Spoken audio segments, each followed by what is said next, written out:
सददेव स्वामी महाराज जी के साथ में एक MBBS डॉक्टर रहा करते थे। तो कलकत्ता में अपना क्लिनिक भी चलाते थे, सत्संग भी आया जाया करते थे। तो उन्होंने अपने जीवन की घटना सुनाई। उन्होंने कहा कि हमारे पास एक बार माँ बेटे का फोन आया कि आ जाओ डॉक्टर साहब, हमारे पति देव बीमार चल रहे हैं। बेटे ने कहा कि हमारे पिताजी बीमार चल रहे हैं। अब डॉक्टर साहब का काम क्या, अपना झोला बैग उठाए पहुंच गए वहाँ पर रोगी के पास। तो रोगी को बैठा करके बातचीत करके और माँ बेटे से डॉक्टर साहब कहने लगे कि देखो ये बहुत जल्दी ठीक हो सकते हैं, थोड़ी इनकी सेवा करने की ज़रूरत है। तो डॉक्टर साहब बोले कि पत्नी और उस रोगी का बेटा यानी माँ बेटे दोनों एकांत में हमारे को लेकर के गए। पत्नी कहने लगे कि डॉक्टर साहब इसलिए मैं आपको नहीं बुलाई हूँ कि आप हमारे पति का इलाज करो।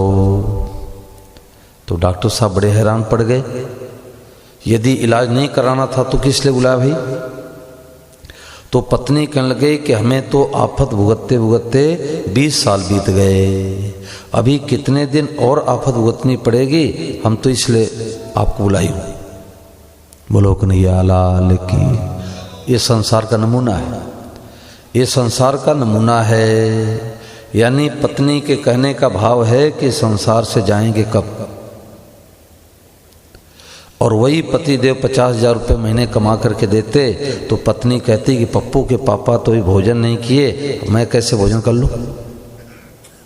और 20 साल से चारपाई पर पड़े हैं, प्रतिकूलता है, तो पत्नी कहती है कि कितने दिन और आफत भुगतनी पड़ेगी। एक सज्जन हमारे परिचित थे, तो उनके बड़े भाई को लकवा लग गया और रेलवे विभाग में बड़े अच्छे पद पर थे। तो कई साल के बाद मैंने उनसे पूछा, मैंने कहा आपके भाई साहब को लकवा लग गया था, उनका क्या समाचार है। तो उन्होंने कहा कि देखो भाई साहब की तबीयत तो ठीक नहीं है, परंतु रिटायर होने के बाद यदि चले जाएं तो भाई के बेटे को नौकरी मिल जाएगी। उनको कहने में संकोच नहीं हुआ, मेरे को बहुत संकोच हुआ, ये क्या कह रहे हैं कि यदि रिटायर होने के पहले चले जावें तो भाई के बेटे के उनको नौकरी मिल जाएगी। अब बताओ भाई, भाई प्यारा है रुपया प्यारा है? रुपया प्यारा है, भाई कहाँ प्यारा है? ये दशा है, ये संसार का नमूना है। घर में खूब रुपया हो, गाड़ी मोटर हो, बेटा बेटी हो, पोता पोती हो, तो पता नहीं लगता कि हमारा कौन अपना है। जब जीवन में दुख आता है तब पता लगता है कि हमारा अपना कौन है। तो भाई अपना मानने के लिए तो केवल एक भगवान है। भगवान के सिवा किसी को अपना मानेंगे तो रोना पड़ेगा। क्यों? क्योंकि यहाँ का नियम है, कोई आज गया कोई काल गया, कोई जावन हार तैयार खड़ा, नहीं कायम में हाँ मुकाम रहा, चिरकाल से ही रिवाज रही। यहाँ के तो ये रीति रिवाज है, कोई आते हैं कोई जाते हैं। ऐसा भी नियम नहीं है कि जो पहले आवे वो पहले जावे, आता है बाद में पहले चला जाता है। तो इससे बात क्या सिद्ध हुई कि भगवान ही हमारे अपने हैं। वर्तमान में, भूत में, भविष्य में भगवान हमारा साथ कभी नहीं छोड़ते। तो अब क्या करे, बाबा जी बन जाए, घर मकान छोड़ दे, पति पत्नी को छोड़ दे। संतों ने कहा छोड़ना किसी को नहीं है। भगवान को भीतर से अपना मानो और सेवा सबकी कर दो। माँ की सेवा, भाई की सेवा, पत्नी की सेवा, पति की सेवा, जेठ की सेवा, देवर की सेवा, ननद भौजाई की सेवा, सेवा सबकी कर दो। और अपना मानने के लिए केवल भगवान अपने हैं। तन भी तेरा, मन भी तेरा, तेरा पिंड परान, सब कुछ तेरा, तू है मेरा, यह दादू का ज्ञान। दादू जी महाराज कहते इतना ही ज्ञान है कि हे प्रभु सब कुछ तेरा, तू है मेरा।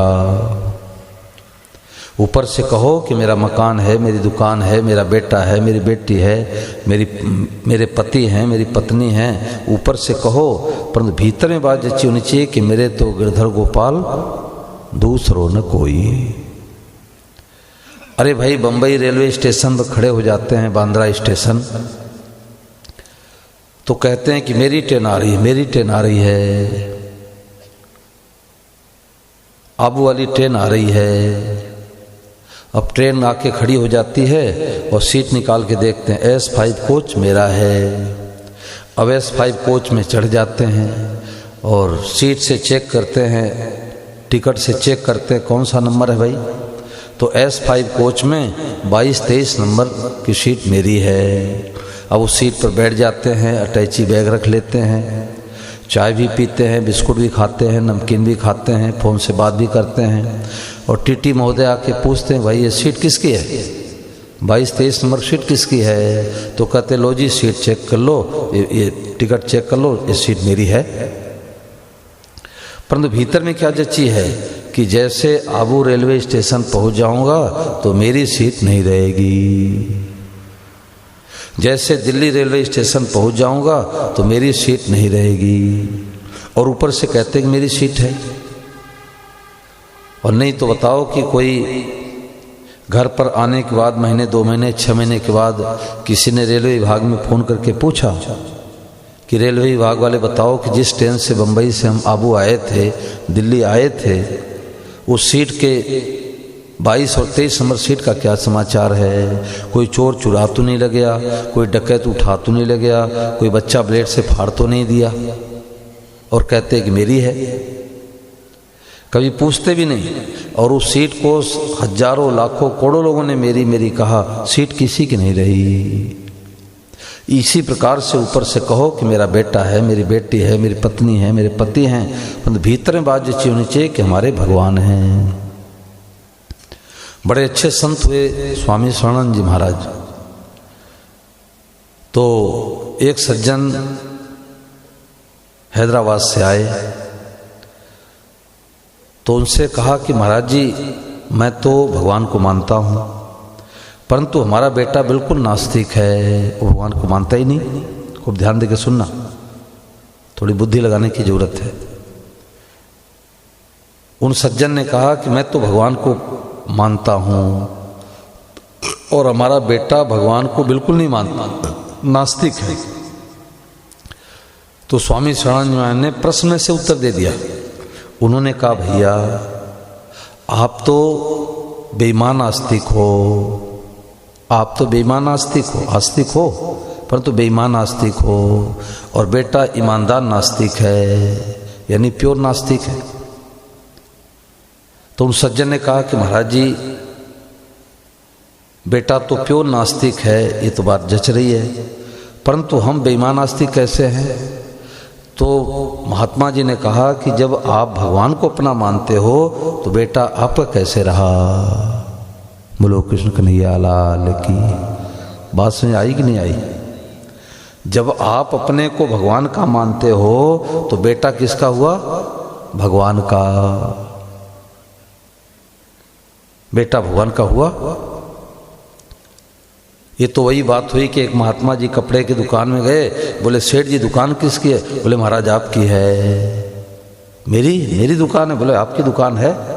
बोले 5 मीटर कपड़ा दे दो। बोले कपड़ा तो 1 मीटर नहीं दूंगा कपड़ा तो 1 मीटर नहीं दूंगा, दुकान आपकी है। ऐसे भगवान से हम कहते हैं कि प्रभु सब कुछ आप हैं, दुनिया को बनाने वाले परमात्मा हैं, परंतु ये घर मेरा है, प्लाट मेरा है, मकान मेरा है, दुकान मेरी है। तो भगवान कहते हैं कि बेईमान आस्तिक है, ये बेईमान आस्तिक है।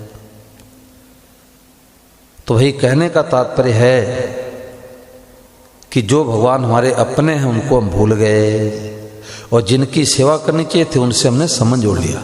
सेवा और संबंध, 2 बातें पकड़ लो, सेवा और संबंध।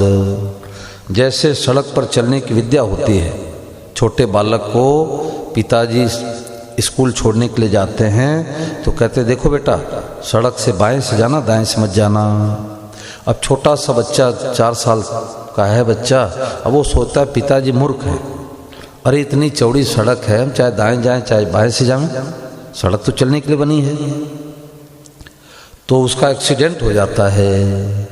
तो जैसे सड़क पर चलने की विद्या होती है कि बाएं से चलो दाएं से मत चलो, इसी प्रकार से संसार में रहने की विद्या है। उस विद्या को जान जाए तो बाबा जी बन करके भी कल्याण उद्धार हो जाए, घर गृहस्थ में उद्धार कल्याण हो जाए। और उस विद्या को नहीं जाना तो बाबा जी बन करके रोना पड़ेगा। तो वो विद्या क्या है कि सेवा करने के लिए सब हमारे अपने हैं। बैरी की भी सेवा कर दो। बैरी की सेवा क्या है, उसको बुरा मत मानो, उसका अहित मत सोचो, उसका अहित मत सोचो, बैरी का भी हित सोचो। भगवान से प्रार्थना करो कि महाराज उसको सद्बुद्धि दो, सद्ज्ञान दो, उसका उद्धार हो जाए, उसका कल्याण हो जाए। ये जबरदस्त सेवा है। सेवा ये बैरी की भी सेवा है। संसार में एक व्यक्ति से बैर रह जाएगा तो इस जन्म में उद्धार कल्याण नहीं होगा। भाई का भाई से, देवरानी जेठानी से, पिता पुत्र से, मित्र का मित्र से, एक व्यक्ति से बैर रह जाएगा तो इस जन्म में उद्धार कल्याण नहीं होगा। गीता प्रेस के संस्थापक श्री जयदयाल जी गोंदका जी एक गांव में सत्संग सुना रहे थे, तो उन्होंने यही सुनाया कि भैया एक भी व्यक्ति से यदि बैर रह जाएगा तो इस जन्म में उद्धार कल्याण नहीं होगा। तो वहाँ पर काफ़ी लोग गांव के बैठे थे, तो एक सज्जन उठ के खड़े हुए, उन्होंने कहा गोविंदका जी हमारे जो बगल में बैठे हैं इनसे 20 सालों से मुकदमेबाजी हो रही है, हमारे हृदय में इनके प्रति बैर है, इनके हृदय में हमारे प्रति बैर है। तो गोविंदका जी ने कहा भैया मानव से मिला है तो सबका ही सोचो, सबका कल्याण सोचो। सर्वे भवन्तु सुखिनः, सर्वे सन्तु निरामयाः, सर्वे भद्राणि पश्यन्तु मा कश्चित् दुर्भाग् भवेत्। सबका ही सोचो, बैरी का भी ही सोचो। वो सज्जन कहने लगे कि आज से मैं बैर हटा लेता हूँ। जो बगल वाले सज्जन बैठे थे उन्होंने कहा देखो इसने तो बैर हटा लिया परंतु मैं तो बैर नहीं छोड़ूंगा, हमारा बैर तो लकड़े के साथ श्मशान भूमि तक जाएगी। इसने बहन बेटियों को बुरा भला कहा है, जगह जमीन को दबा लिया है, मुकदमे में लाखों रुपए खर्च करवा दिया है, मैं बैर नहीं हटाऊंगा।